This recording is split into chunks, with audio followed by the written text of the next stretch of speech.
Кто сильнее, власть или застройщик? Смешной вопрос, говорите. Риторический. Естественно, застройщик. Он с любым начальником найдет общий язык, ибо оба они говорят по понятиям «ты мне» и «я тебе». Остальным дырка от бублика. Уточню, в разряд этих самых неучаствующих в диалоге попадаем мы все, население. Теперь плавно перехожу к конкретике. Уже не один месяц наша телекомпания наблюдает за ситуацией в так называемом Климовском квартале. Напоминаем мэрии и депутатскому большинству, что обещания, данные одесситам со стороны ЗАО «Черноморец», последние обязаны выполнять. Причем за срыв договоренности неминуемо последует суровое наказание. Какое?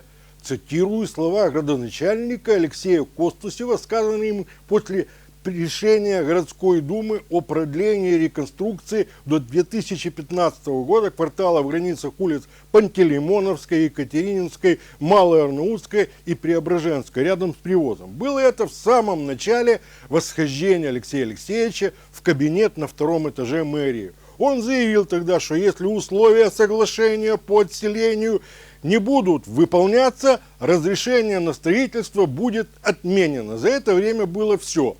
Пожары, наводнения, стихия, обвал стен, пробитая крыша, нашествие бомжей, увы, но никаких действий по наказанию застройщика город не видит. Их нет.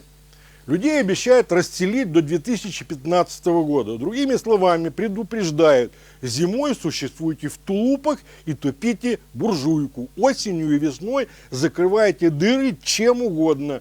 Ждите. Лично у меня нет уверенности, что и через 2 года эти страдальцы получат свои законные квадратные метры. Ибо, чем черт не шутит, возможен резкий взрыв цен на недвижимость. И тогда какой смысл терять бабло, чтобы сделала ответственная власть? Шаг первый. Собрала в ней очередную сессию городского совета и отменила собственное решение о продлении срока реконструкции до 2015 года. Шаг второй. Здесь требуется предварительная работа со стороны профильных департаментов мэрии, естественно. Юристы обязаны просмотреть все законодательные акты, отдел информации положить на стол Алексею Костусеву следующую информацию, которую я, к примеру, нашел с первого же посещения сайта «Недвижимость Одессы» от застройщика. Щедро делюсь онной с Алексеем Алексеевичем. Итак, на сегодняшний день продается от застройщика 171 квартира. Теперь по районам. Ильичевский 1, Киевский 38, Малиновский 21, Приморский 88, Суворовский 22, Центральный 1. Понятно, что торгуют жильем разные застройщики. За Климова они не в ответе.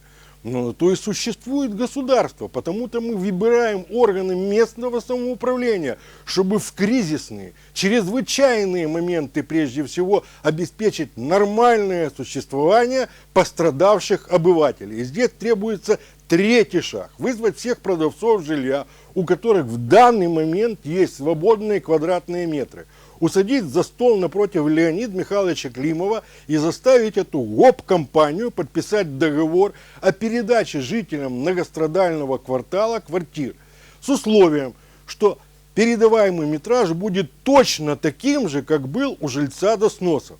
Мы живем в капитализме.